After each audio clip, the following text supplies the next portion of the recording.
Welcome, ladies and gentlemen, to the Last Wrestling Podcast, because if I have a wrestling podcast, everybody else in the world does too, and the concept is officially dead. Well, my plan had been to come home straight from Nippon Budokan and do an immediate reaction video on what happened at the New Japan Anniversary show, and that didn't happen because my body decided, no, sleep now. And I said, but video, 40 subscribers. No, sleep now. So yeah, kind of came home and crashed. So technically, this is a day after report on the New Japan 49th anniversary event from Nippon Budokan. This is my first time at the Budokan. A couple of things. Wow, that is a beautiful venue in every conceivable way. First off, this is literally built on the site of an old castle. So in order to get to the building, you have to cross over a bridge through an ancient castle gate, a couple of them actually, over a moat in order to get to the wrestling show. And that's just really cool. Also, while they're currently doing a lot of construction for the Tokyo Olympics, that cross fingers will actually be happening, there's a beautiful park with a river, and there's a science museum. There's a couple of museums actually in that area. It's also directly across from the controversial Yasukuni Shrine, one of the biggest Shinto shrines in Japan, and certainly the biggest in Tokyo. But controversial because it is also the home of... it's dedicated to Japan's war dead, including several people that were convicted of Class A war crimes and crimes against humanity after the Second World War. I chose not to visit it. I've been to bigger and more important shrines. I've been to Ise Jingu, that is supposedly the shrine to the sun goddess Amaterasu, Amaterasu Omikami, and yeah, so that's kind of a bigger deal than Yasukuni. Let's see. The venue itself, there is not a bad seat in this entire arena. It's a perfect octagon. There's no obstructed view. Everybody gets a good view of the cerulean blue. And I put out the money because I was on the floor. I was on the west side, so as from the hard cam point of view, as you're looking at the ring and at the entrance ramp beyond, well, entrance door beyond, there was no ramp, but I would have been to the left and basically the back row that actually had seats in it. That actually had butts in seats. So I didn't have to worry about blocking the view of anybody behind me. That was nice. There is one crowd shot toward the end during the main event. If you see one person kind of waving their arms like a jackass in the very, very back, yeah, that's me.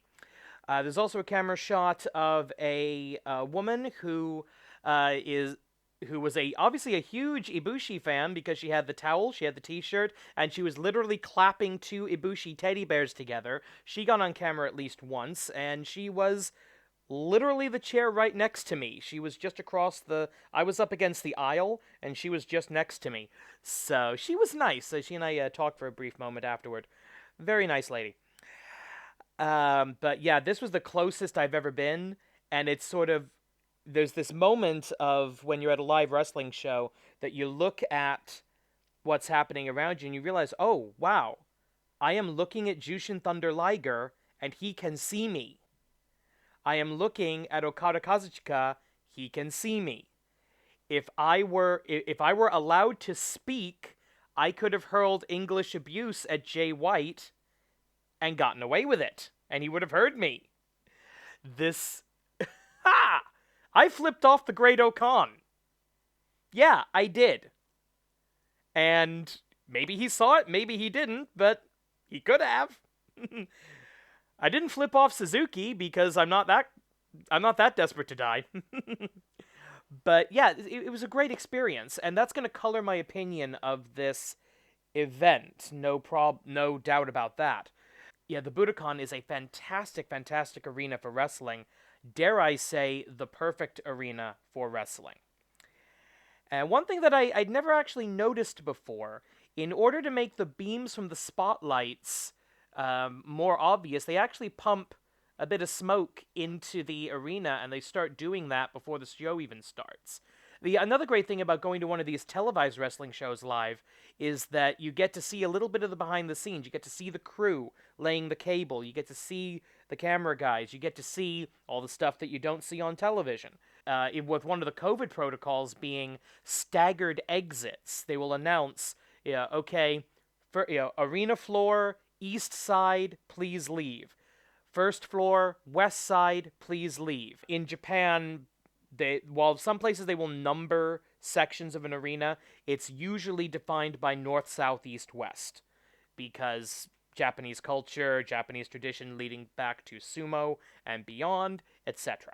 Because of those staggered starts, if you're one of the groups that stays around to the last, which for some reason the last couple of shows I've been to, that's been me, you actually get to see them taking down the ring. I got to see Gabriel Kidd going around the ring, taking up the mats. I got to see a bunch of people in the ring, taking down the turnbuckle pads, much slower than Giggles McCheats-a-Lot does.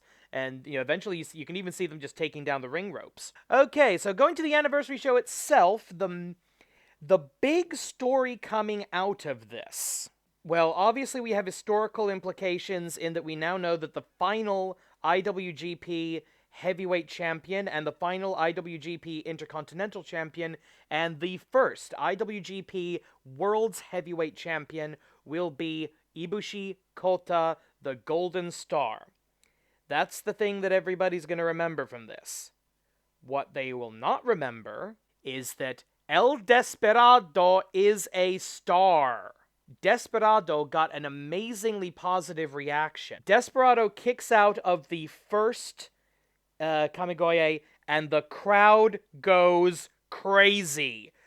The applause was there'd been a lot of the rhythmic 1, 2, 3, 1, 2, 3. Even if your name does not fit this rhythm, we will clap 1, 2, 3. But that kick out of the first Kamigoye, when Desperado kicked out of the finisher of the champion, it was, wah!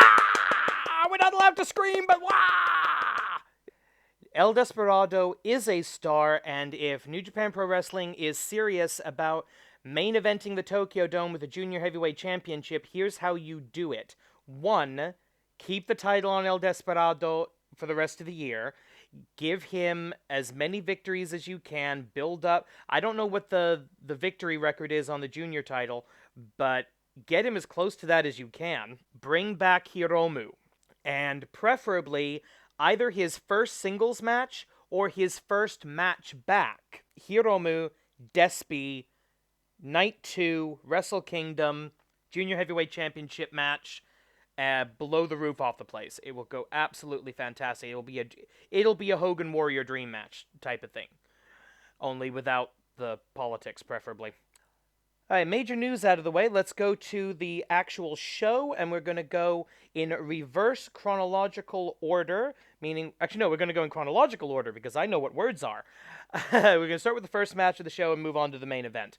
First match was Koguma Sky Blue, Young Lion Makazaname, Gabriel Kidd, Thaddeus Q Dumbfuck, and Hiroki Goto versus Taichi, Suzuki, Zack Sabre Jr., and Doki. Couple of notes.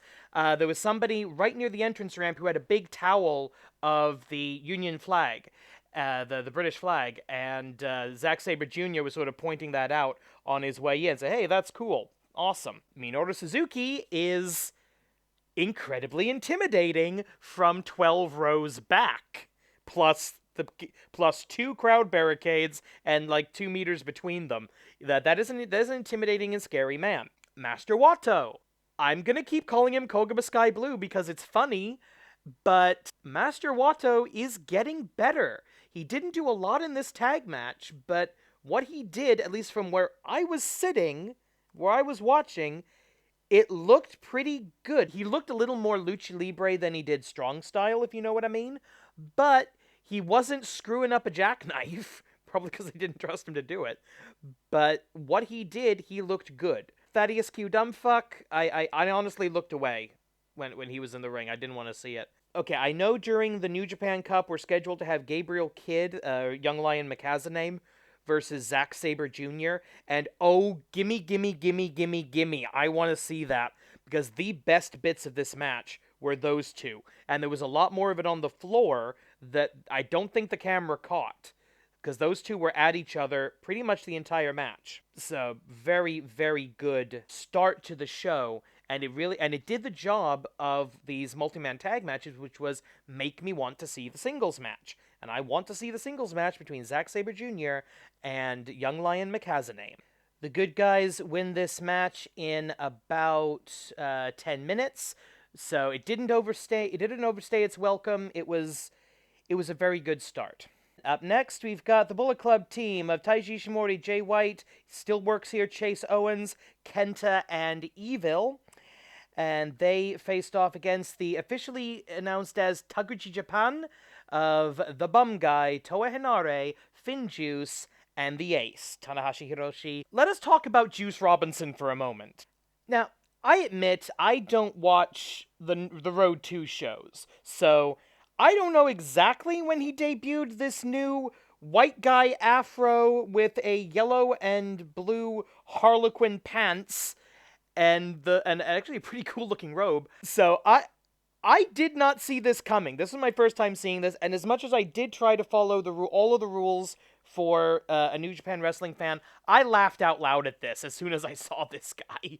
Because, wow! But as silly as he looks, and as bad as his hair looks, yeah, he's great. This guy, I mean, he's campy and he's corny, but this guy knows his audience, and he knows how to he knows how to make the Japanese fan base do whatever he wants, whenever he wants them to do it.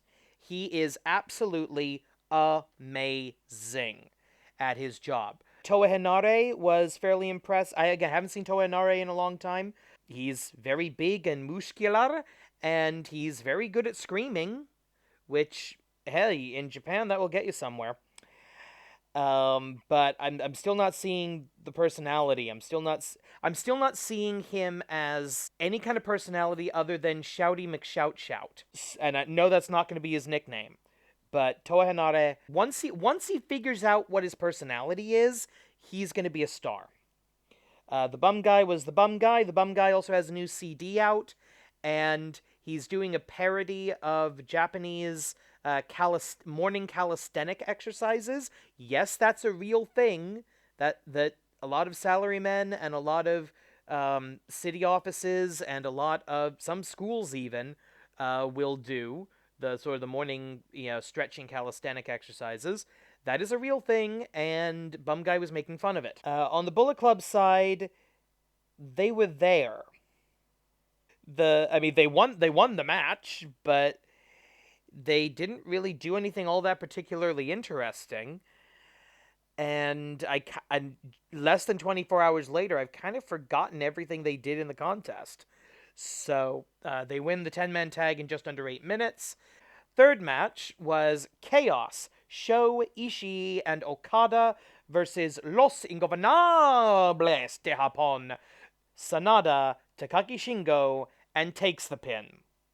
And Bushi. I admit for a good chunk of this match I was in fanboy mode. It was incredibly cool being that close to one of my favorite wrestlers of all time, Okada, obviously. But still, the match was the match. This was the one that really did kind of feel like a generic New Japan start of the card filler 6-man. And I don't like that. I don't like that Okada's in that. I don't like that he doesn't seem to have much of a story right now. At least he wasn't fighting Evil. That's good. And now that they've got one single undisputed top champion again, that's something for Okada to go after. His big thing was, I don't care about the Intercontinental title. I don't really want to be double champion because of that. So, now that there is one title that technically maybe Okada has never held, I don't know. Yeah, he's got something to go after now. Get into that, because honestly, I think Ibushi and Okada, that's a money match if you can build to it right. Next, we had the beginning. We had the beginning of the New Japan Cup. And, okay, 1, Jeff Cobb. He will always be Matanza Cueto in my heart, but Jeff Cobb, absolutely amazing. Kojima, Dad, taking a lot of the shortcuts, but the fans still love him. They still remember who he is. And there was at least one segment where he took down Cobb with a lariat, and he was just sort of standing with his arm outstretched in a bit of a pose for a couple of seconds, and the crowd went banana. Rest in peace, Pat Patterson. But Jeff Cobb winning this match in about 12 minutes. Dominant performance, and now we know he's going to face off against Evil in the second round. They announced that clearly. And this was an opportunity for Jeff Cobb to show off his power moves. He did a little bit of selling, maybe a little more than a monster probably should, but he did a good job. Jeff Cobb is one of those guys who's going to be hardened by the New Japan schedule, by the New Japan lifestyle, by the New Japan wrestling style, and he's going to be a much better wrestler for it. He's already lost a lot of weight, that I can tell. He's tightened up. He looks fantastic. The ring gear looks a little less terrible, a lot less terrible actually. Perhaps not even terrible at all. I don't expect he will be a New Japan lifer, but when he is done with New Japan, or at least when travel restrictions are lifted and he can travel back and forth a lot more easily, he's going to be one of those top indie guys, if New Japan's an indie, which I don't think it is. He's going to be one of those, the next generation of those, Kevin Steen, Samoa Joe, Bryan Danielson style, everybody on the, top indie guys that I think eventually either WWE or AEW are going to snap up, and they're going to be better for it. So Jeff Cobb advancing in the New Japan Cup tournament, and then the bracket buster for a lot of people in the building, if not at home. If you predict Zadomineta Great-O-Khan defeating Tetsuya Naito, 1, congratulations on a correct pick. 2, you did better than everybody in the room, because everybody thought this was going to be, just judging by the reactions in the room, in the arena, everybody thought this was going to be Okan, looks cool, does his stuff well, Tetsuya Naito outsmarts him, outwrestles him, moves on in the tournament. In fact, I think some people had Naito to win the whole damn thing and get the first title shot for the new belt against Ibushi. Or whoever won the main event. Turned out to be Ibushi. Well, that didn't happen. The Great Okan wins the match, asterisk, by referee stoppage. Naito's knee had been worked over the entire match, and Zadomineta Great-O-Khan put in it looked like an inverted figure 4 leg lock. And Naito he just passed out after about 20 minutes. And the air went out of the building like a balloon. And not even a balloon that does the funny little, spin around the room a couple of times thing. It's just a balloon that's that very quickly just sort of slumps over and dies. Now, I love Zadomineta Great-O-Khan, but this was really the only moment of the show that completely took me out of it.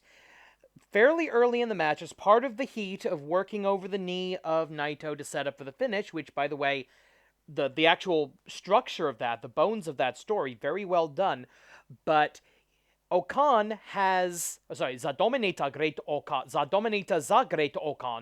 has Naito's knee wrapped around the ring post, takes a chair and wallops the leg right in front of the bloody referee. Disqualification. Naito advances.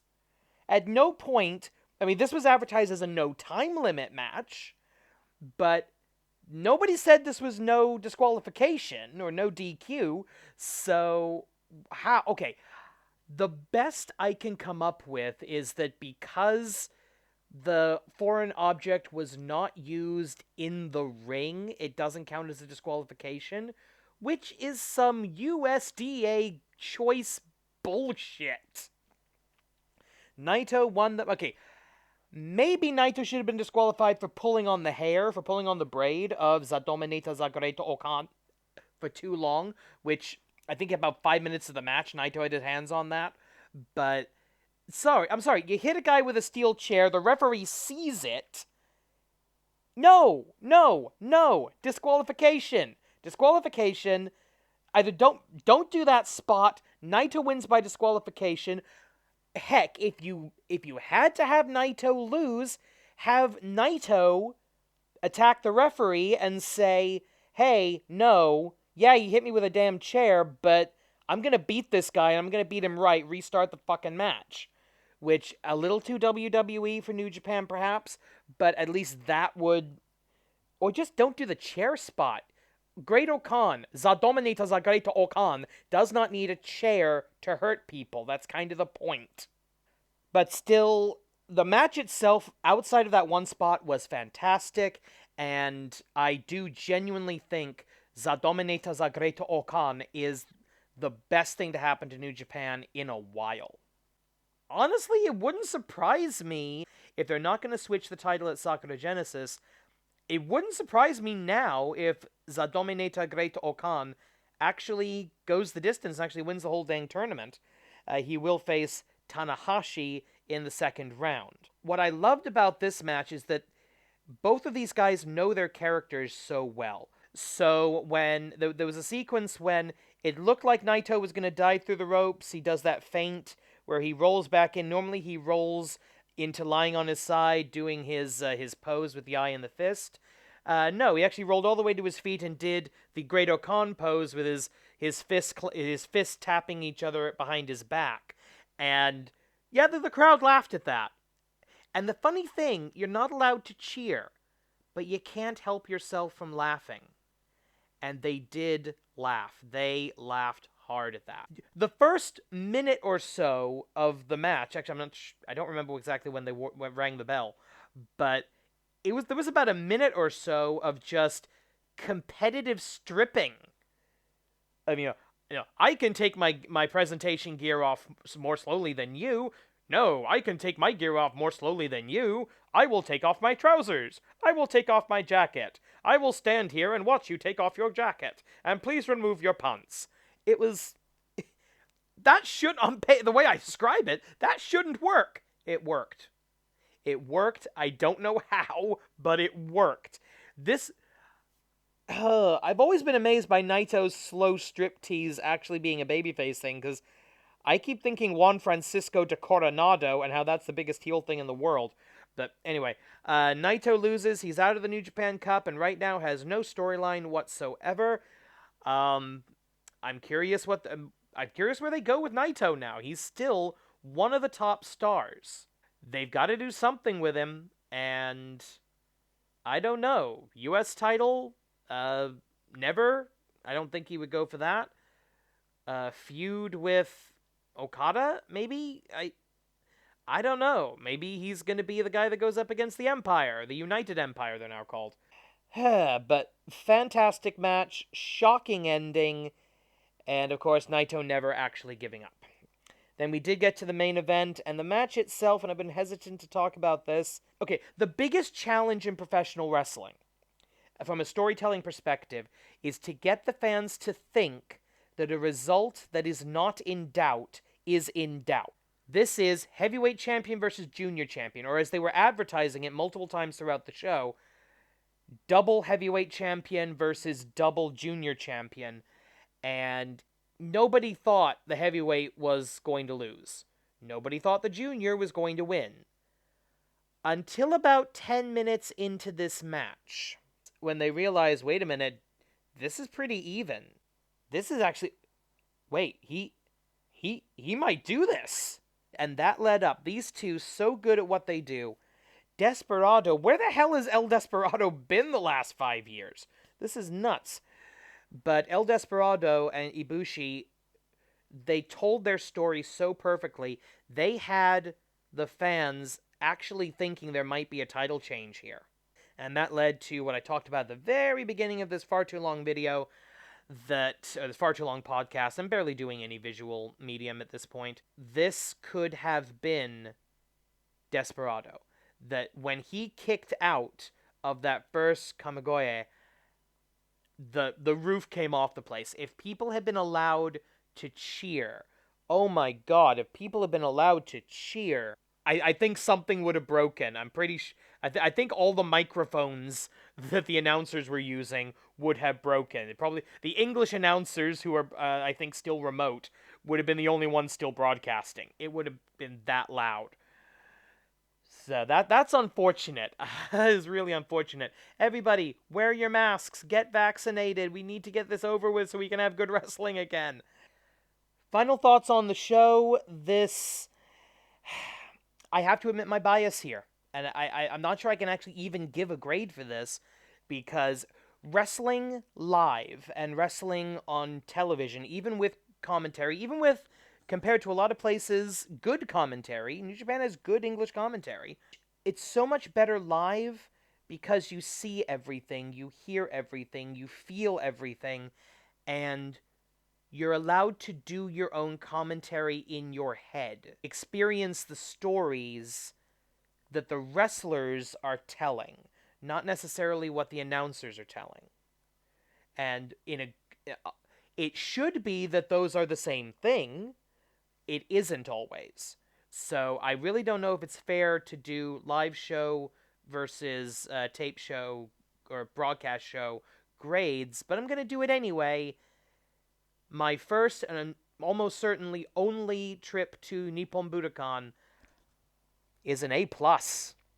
Great venue, great day out, great wrestling, great show, historical significance. I will always be able to say I was in the room for the final defense of one of the most important championships in the history of professional wrestling.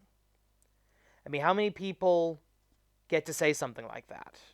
Well, the pretty close to capacity or COVID capacity crowd at the Budokan. We get to say that. If you've made it all the way to the end of this video, thank you very much. Please hit the subscribe button for more professional wrestling, me talking into a microphone, and more professional wrestling imitation, I guess, that I have fun making that most people don't watch. And that's the Animated Wrestling League and the Last Wrestling Podcast. We'll see you next time. I'm not entirely sure what the next thing I'm talking about is. It's probably the AEW pay-per-view, but we'll see. Thanks for watching. Catchphrase sign off.